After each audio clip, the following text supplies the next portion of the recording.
Alléluia, Alléluia, Alléluia. Alléluia, Alléluia, Alléluia. Mes brebis écoutent ma voix, dit le Seigneur.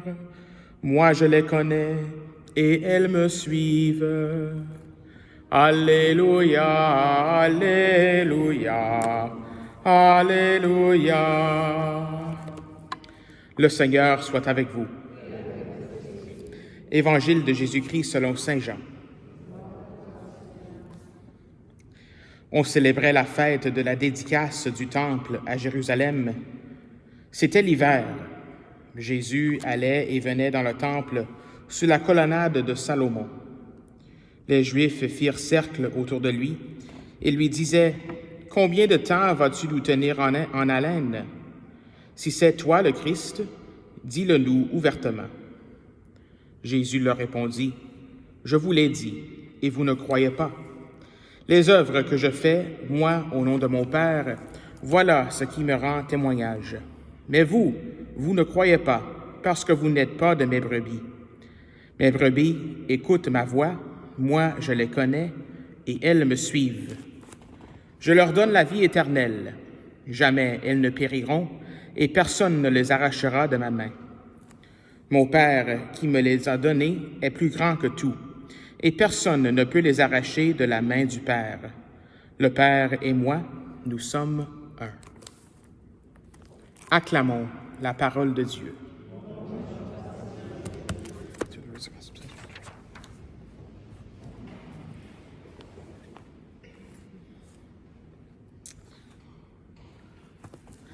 Alors, nous entendons dans la première lecture aujourd'hui, et c'est à Antioche que pour la première fois, les disciples reçurent le nom de chrétiens. Donc, nos lectures d'aujourd'hui nous parlent d'un sens d'appartenance. Nous appartenons à quelque chose. Tu sais, le mot chrétien, je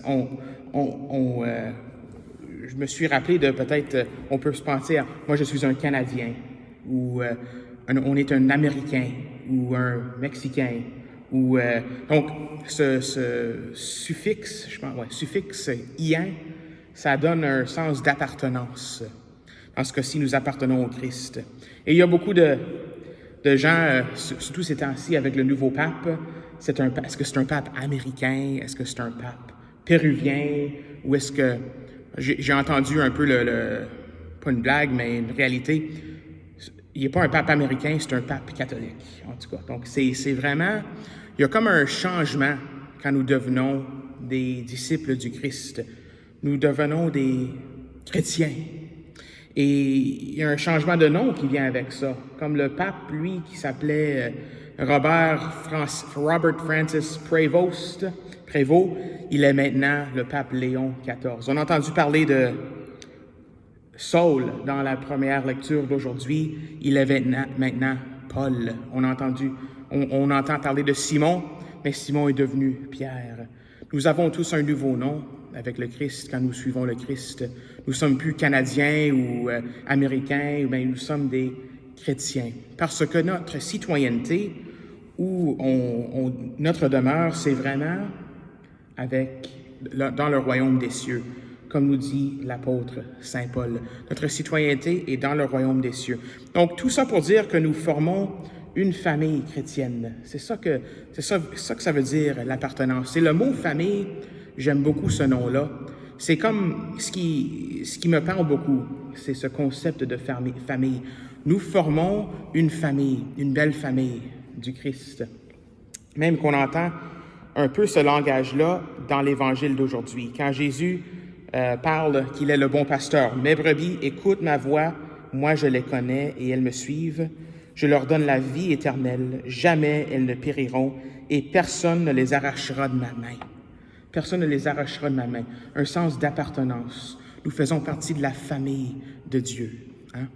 Et donc, ce mot chrétien qu'on a entendu dans la première lecture, officiellement, l'Église définit un chrétien dans le Code de droit canonique. La définition d'un chrétien, c'est quelqu'un qui est baptisé. C'est tout aussi simple que ça. Quelqu'un qui a reçu le baptême peut être appelé un chrétien. C'est comme ça que l'Église définit un chrétien. C'est quelqu'un qui a reçu le baptême. Et par notre baptême, nous pouvons appeler Jésus-Christ notre frère, nous pouvons appeler notre Père, Dieu notre Père, on dit le Notre Père ensemble. Donc on a ces caractéristiques, ces relations paternelles ou fraternelles ou entre l'un et l'autre. Et aussi Marie, on appelle Marie notre mère, Marie, Notre-Dame de Fatima, qu'on célèbre aujourd'hui. Notre-Dame de Fatima, un peu sur elle, cette révélation qu'elle a faite en le 13 mai 1917, c'était à des petits-enfants, 3 petits-enfants qui faisaient partie de la même famille. Donc, c'était des frères et sœurs, Francisco, Jacinta et Lucia.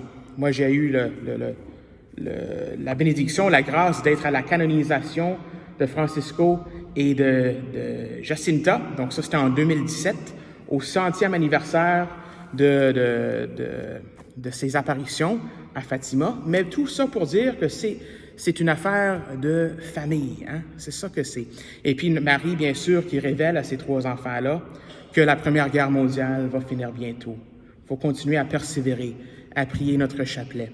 Donc, Marie annonçait la paix.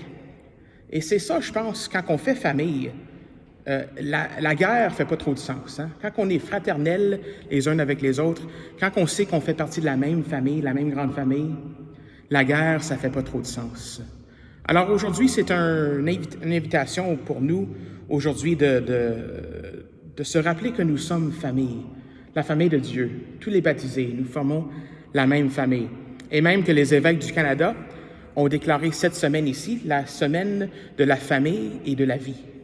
Donc, c'est un bon départ pour prier pour la famille. Mais peut-être plus encore personnel, c'est que quand on se sent qu'on manque un peu d'appartenance, on se sent seul dans notre monde, on se sent abandonné, rappelons-nous toujours que nous formons une famille. Tu fais partie d'une famille, moi je fais partie d'une famille, cette famille qu'on appelle les chrétiens. Amen.